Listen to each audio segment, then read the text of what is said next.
Hi friends, welcome to my channel. இந்த வீடியோவில் பார்த்தீங்கன்னா இந்த மாதிரி ப்ளவுஸுக்கு பேக் சைடில் அடுக்கடுக்காக அந்த பெல் மாதிரி வர கொஞ்சம் வச்சு தைக்கலாம். அது எப்படிங்கிறத இந்த வீடியோவில் நான் உங்களுக்கு தெளிவாக காட்டுறேன் பாருங்கள். இதே எப்பவும் போலேயே நான் கரெக்டாக இது கொஞ்சம் 1.25 இன்ச்சில் எடுத்திருக்கேன் ரோப்புக்கு.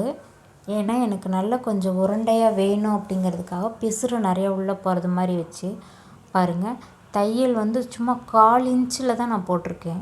1/4 இன்ச்சில் தையல் போட்டு மீதி எல்லாமே பாருங்கள் உள்ள பிசுறுக்கு போகிறது மாதிரி தான் நான் தைச்சிருக்கேன். இப்போ இதை நான் உங்களுக்கு திருப்பி காட்டுறேன். இது போல் கொஞ்சம் கொஞ்சமாக திருப்பிக்கலாம். இது கம்பி இல்லைன்னா ஒரு தொடப்பு குச்சி வச்சு திருப்பினீங்கன்னா வந்துடும் பாருங்கள். ரோப் இப்படி உருவிட்டு நீங்கள் பார்க்குறப்போ பிசுறு உள்ளே நிறையா இருக்கும் இல்லையா, அப்போ கொஞ்சம் டைட்டாக இருக்கும், நல்லா பார்க்குறதுக்கு நல்லா உருண்டையாக தெரியும். அதுக்காக தான் அந்த மாதிரி நான் தைச்சி எடுத்திருக்கேன். இப்போது இது பார்த்திங்கன்னா அந்த கீழே வைக்கிற பெல், இது 4க்கு 4, அதாவது 4 இன்ச்சு நீளம் 4 இன்ச்சு அகலம்னு சொல்லிட்டு எடுத்துக்கோங்க. இந்த மாதிரி இதை எடுத்துகிட்டு இப்படி 4ஆக கரெக்டாக வச்சு ஃபோல்டு பண்ணுங்கள். துணி முன்ன பின்ன வரக்கூடாது. கரெக்டாக அந்த 4 கார்னரும் ஒரே மாதிரி வர மாதிரி கரெக்டாக வச்சு ஃபோல்டு பண்ணுங்கள். பாருங்கள், கரெக்டாக அந்த கார்னர் 4ம் ஒரே அளவில் தான் வரணும், சமமாக. இப்போ அந்த கார்னர் இருக்குது இல்லையா, 2 ஃபோல்டு சைடு நம்ம சைடு வச்சுட்டு ஓப்பன் சைடில் இதே போல் ரவுண்டு ஷேப்பாக வர மாதிரி கரெக்டாக அந்த கார்னரை கட் பண்ணி எடுங்க. நான் கட் பண்ணுறேன் பாருங்கள் உங்களுக்கு. இதே போல் நீங்கள் கட் பண்ணிவிட்டு அதை விரித்து பாருங்கள். அப்போ உங்களுக்கு கரெக்டாக ஆஃப் சர்க்கிளில் கிடைக்கிற மாதிரி பாருங்கள், 2ஆக மடித்து பார்க்குறப்போ. இப்போது இதை நான் குறுக்க சென்டராக கட் பண்ணி எடுத்துக்கலாம். அப்புறம் இப்போ கட் பண்ணி எடுத்துட்டேன். இப்போ சர்க்கிள் இன்னும் கொஞ்சம் நல்லா வளைவாக இருக்கட்டுங்கிறதுக்காக கொஞ்சம் ஷேப் பண்ணி எடுத்துக்கலாம். அப்புறம் இதே போல் கொஞ்சம் ஷேப் பண்ணி எடுங்க, ரவுண்டாக கிடைக்கணும். அப்போ உங்களுக்கு அழகாக இருக்கும் கீழே தொங்கும்போது, அதுக்காக தான். அதே போல் எல்லா பீஸுமே நீங்கள் அதே போல் 4ஆக ஃபோல்டு பண்ணி ஆஃப் சர்க்கிள் வர மாதிரி கட் பண்ணி எடுத்துருங்க. பாருங்கள் எவ்வளோ நீட்டாக எல்லாமே கட் பண்ணி எடுத்துருக்கேன்னு.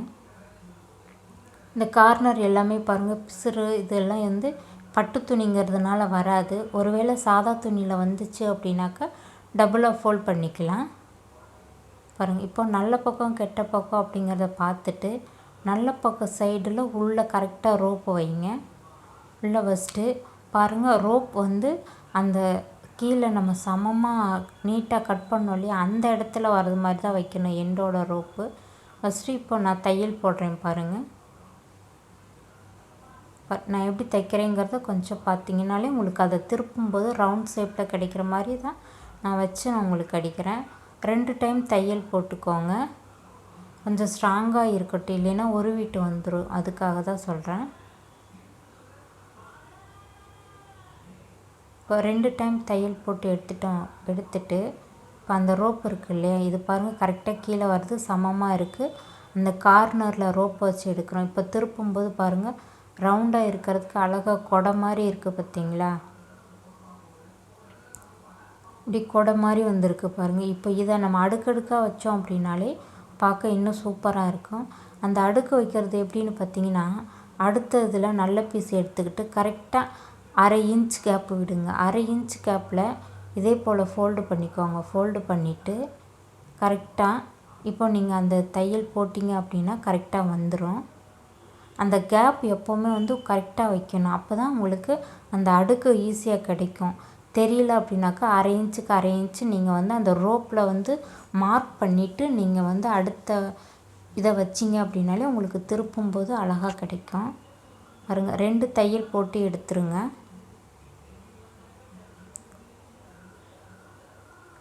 பாருங்கள், இப்போ திருப்புட்டோம் பார்த்தீங்களா, அழகாக எப்படி கிடச்சிருக்குன்னு.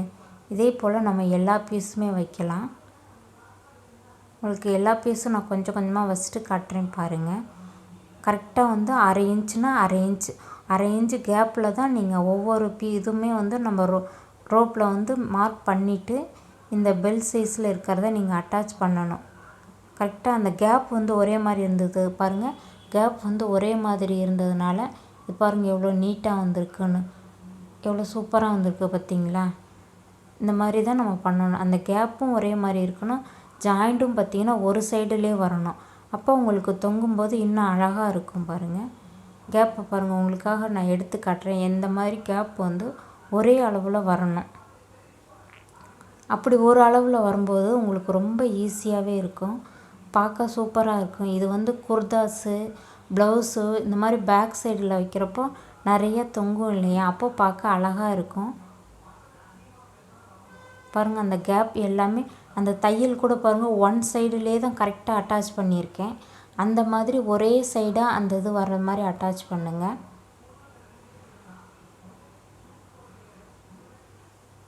ரொம்ப சூப்பராக வந்துருச்சு பார்த்திங்களா. அழகாக பெல் மாதிரி இருக்குது பார்த்திங்களா, மணி மாதிரி. இந்த வீடியோ பிடிச்சிருந்துச்சி அப்படின்னாக்கா லைக் பண்ணுங்கள், ஷேர் பண்ணுங்கள், கமெண்ட் பாக்ஸில் கமெண்ட் பண்ணுங்கள். இப்போ தான் ஃபஸ்ட்டு டைம் பார்க்குறீங்க அப்படின்னாக்கா மறக்காமல் சப்ஸ்கிரைப் பண்ணுங்கள். பக்கத்தில் இருக்க பெல் பட்டனை கிளிக் பண்ணுங்கள். அப்போ தான் நான் போடுற ஒவ்வொரு வீடியோ உங்களுக்கு உடனுக்குடனே நோட்டிஃபிகேஷனாக வரும். தேங்க்யூ ஃபார் வாட்சிங்.